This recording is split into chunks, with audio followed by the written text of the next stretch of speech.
no sé si quieren que dé opinión sobre este tema o avanzamos con la economía. Porque No.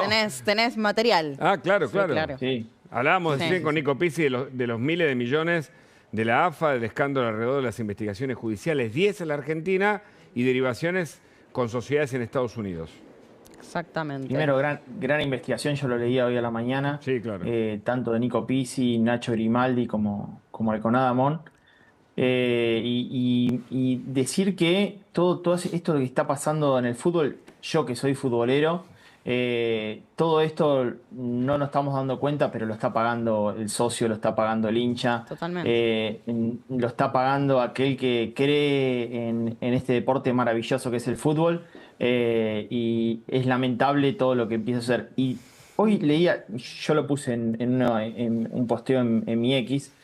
Y coincidí con uno entre tantos comentarios. Me parece que hay una organización supra Tapia que es mucho más fuerte que el propio Tapia, Mm, que efectivamente a través del periodismo se está mostrando. Y no sé si se dieron cuenta, sí, que también lo valoro muchísimo, la investigación periodística está avanzando total, a total. pasos Sí. muy, pero muy importantes e incluso dándole mucha dato a la justicia, ¿no? Sí, totalmente. La verdad que sí, y eso así tiene que ser. Dami, por otro lado, esta semana fue muy importante porque obviamente hay presupuesto 2026, pero también salió la ley de inocencia fiscal. Y ahí quiero que nos expliques un poco porque recién hablábamos con Facundo Chávez desde el punto de vista político y él decía, el gobierno le está poniendo mucho foco y mucha importancia a esta ley, que tal vez mediáticamente quedó un poco tapada por el presupuesto, pero decía, el gobierno entiende que la ley de inocencia fiscal puede ser uno de los motores o tal vez lo que motorice el crecimiento o lo que motoriza la economía en este 2026. ¿Por qué es así? ¿Por qué para el gobierno es tan importante esta ley de inocencia fiscal? ¿Y cómo queda ahora la situación? Bueno, yo primero digo que esta ley de inocencia fiscal incrementa los montos por los cuales uno puede llegar a ser plausible de evasor. O sea que Arca puede determinar que vos sos evasor frente al fisco. Hasta ahora el límite era 1,5 millones de pesos, un límite que había quedado Nada, sí, absolutamente obsoleto. obsoleto frente a alguien que pueda llegar a ser evasor en Sí, un sí. país.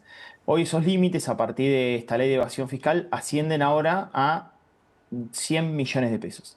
100 millones de pesos que debajo de eso hay dos situaciones. Si vos te pasás al régimen simplificado de ganancia, no vas a tener ningún tipo de requerimiento de Arca. Si vos sos monotributista y haces alguna inversión, la Arca puede decir, bueno, mira, fue producto de mis ahorros, fue por el cepo, etcétera. Ahora también, si vos haces una inversión enorme, también Arca puede llegar a manifestarse. Ejemplo, fíjate lo que pasó en el caso AFA con monotributistas que a pesar de que Totalmente, podrían sí. estar en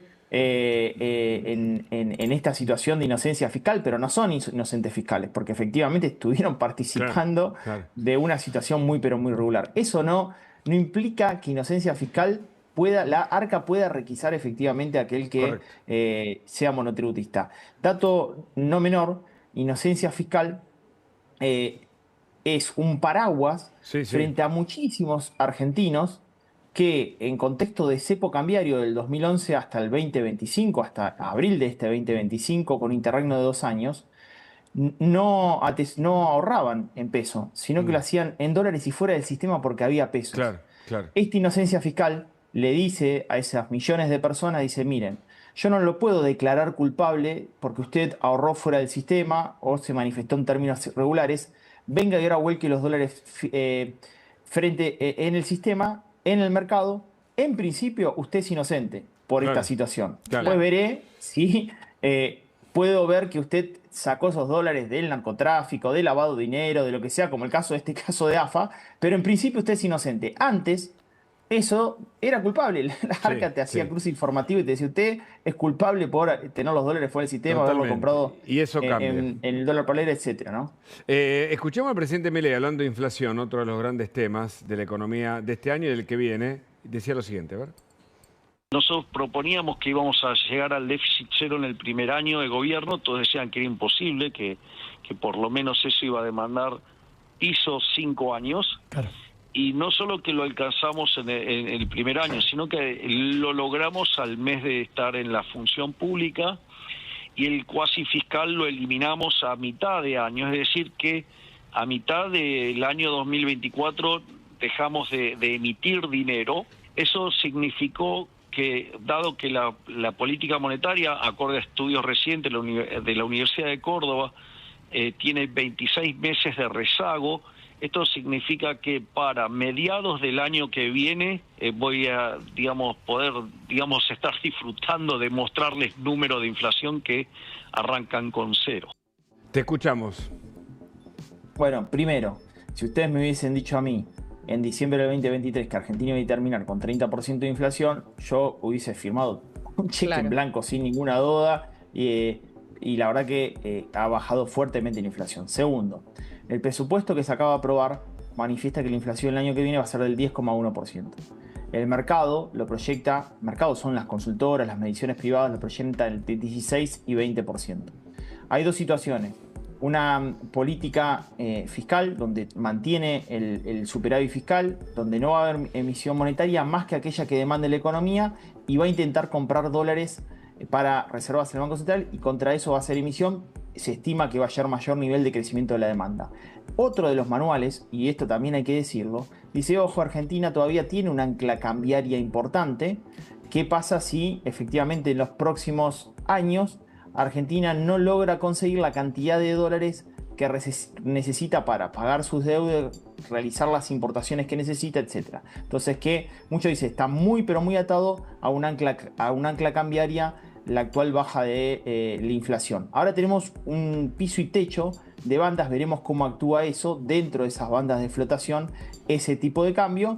Muy importante saber que quizás va a costar más perforar ese 2% de inflación, básicamente porque todavía quedan por delante mayor nivel de corrección de precios de los servicios, y hay que ver, reitero, cómo flota ese tipo de cambio entre las nuevas bandas piso y techo, que arranca en enero, el 1 de enero, en un techo de 1.556 pesos, ¿no? Claro, totalmente. Con lo cual, a ver, Javier Milei hace unos días planteó, ¿no? Efectivamente llegar al 1%, que esto ya lo viene prometiendo hace tiempo, pero volvió a hablar sobre la posibilidad de la inflación cero, ¿no? Claro. Un concepto que, por supuesto, es muy ambicioso y también muy seductor. ¿Eso lo ves dentro de un escenario para dentro de cuándo? ¿O coincidís con esto que plantea el presidente? ¿Es un escenario posible? Yo creo que me parece que fundamental es que Argentina pueda corregir los precios relativos a la economía. Un precio relativo a la economía son los servicios, otro es cuando se abra el cepo. Cuando se abre el cepo total, yo ahí te voy a poder decir si efectivamente al tipo de cambio de equilibrio que tengamos, si efectivamente tenemos más fundamentos para salir de este proceso de inflación de 2 dígitos y pasar a inflación de 1 dígito. Claro. El otro día yo les mencionaba, chicos, países que lograron bajar la inflación a lo largo del tiempo no lo hicieron tan raudamente, salvo en el momento de la convertibilidad en Argentina, que pero por fueron ley, ¿no? 2 años y medio, pero en otras condiciones, claramente, donde había muchos dólares de las privatizaciones y después hubo muchos dólares para converger en ese 1 a 1.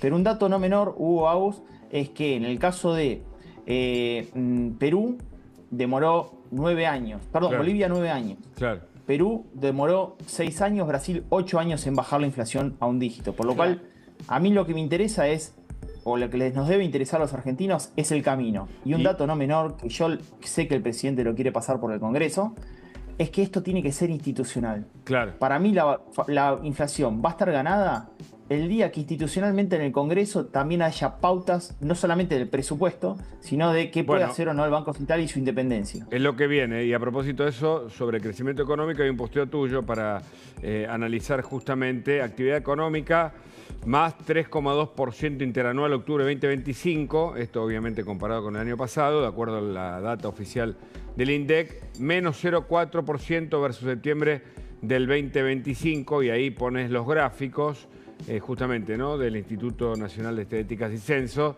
¿Qué significa esto, Damián? Bueno, la actividad económica volvió a crecer, cayó frente al mes anterior, y esto se da en un terreno donde muchos presumían que en contexto eleccionario se iba a ralentizar el proceso de crecimiento económico. No lo hizo, creció. Sí cayó frente al mes anterior, probablemente en octubre podamos llegar a tener una situación, pero parecería ser que la economía en el tercer trimestre del año no va a terminar en caída, sino que va a terminar en crecimiento. Sí es importante ver los sectores que crecen dentro de este estimador de actividad económica mensual. Crece mucho intermediación financiera, crece mucho lo que es actividad de petróleo y gas, crece mucho minería. Quizás los sectores más rezagados tienen que ver con industria, tienen que ver con comercio, que viene un poco más rezagado que el resto. Pero Argentina terminaría con un crecimiento de la economía en el orden del 4,5%. Para el año que viene el gobierno presupuesta, y fue lo aprobado en el Congreso, un crecimiento del 5%, cuando ves organismos internacionales prevén que Argentina podría replicar nuevamente una suba del 4,5%. El dato ese del crecimiento del año que viene no es un dato menor, porque el día que nos levantemos creciendo, y ojalá que esto ocurra en 2026 nuevamente, primero habremos superado el crecimiento promedio de los últimos 15 años en Argentina, que fue del solamente el 2%, porque la economía crecía y caía y crecía y caía. A ver, espera, segundo, repasemos. Sí. En el 24, ¿cuánto creció la economía? En el 24 la economía terminó en caída, no en crecimiento. Y en el 25, 4,5. El 25 terminaría en 4,5%. El año que viene estaría creciendo nuevamente. Si eso sucede, tendríamos dos datos alentadores: que Argentina estaría incrementando el promedio de crecimiento de su economía de los últimos 15 años y creciendo en términos reales desde el año 2017. El techo del PIB argentino es el año 2017, o sea que recién en el año 2026, creciendo, después de 9 años, Argentina volvería a crecer en términos reales. Mirá. Eso significa que todos los argentinos y los televidentes que nos están escuchando van a ver ese crecimiento en todos los sectores de la economía. Probablemente no. Haya sectores todavía que queden rezagados. ¿Cuáles son hoy los sectores? No puedo decir mañana cuáles son esos sectores que todavía quedan rezagados con este crecimiento del producto. Comercio, industria y construcción. Son 3 sectores que son muy importantes en la economía y no crecen en términos reales también desde el año 2017. Hablando de comercio, charlemos sobre lo que está pasando con el consumo, por lo menos porque también vemos que el consumo repunta o no también dependiendo del sector. Hay algunos sectores a los que les está yendo un poco mejor y otros que no tanto. Y charlemos sobre lo que pasó con los electrodomésticos, por ejemplo, ¿no? Porque traes información también al respecto. ¿Qué pasó con la venta de electrodomésticos? Esta es la información que trae Damián Dipacha. A ver.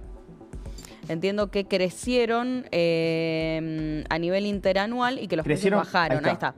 Las ventas crecieron 25% interanual y los precios bajaron hasta 60% en dólares. Esto sí es un dato, me parece, de un rubro muy particular. Ahí está el recuadro que ven, por ejemplo. Lideró la línea blanca, lideró el crecimiento en unidades con una intensa competencia entre productos locales e importados, ¿no? Ahí ves, por ejemplo, lavarropas y heladeras, con una gran diferencia. Pequeños electrodomésticos combinaron expansión y descensos profundos, mayor ajuste por importación récord. Eso obviamente se impactó en algunos casos, como por ejemplo freidoras de aire.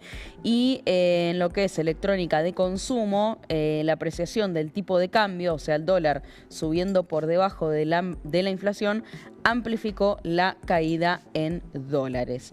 ¿Qué es lo importante de esto, ¿no? ¿Cuál es el dato con el que nos tenemos que quedar, Dami? ¿Y cómo lo leemos? Mira, agarremos uno de los pequeños electrodomésticos y pongamos datos en una licuadora, ya que para hacer la analogía.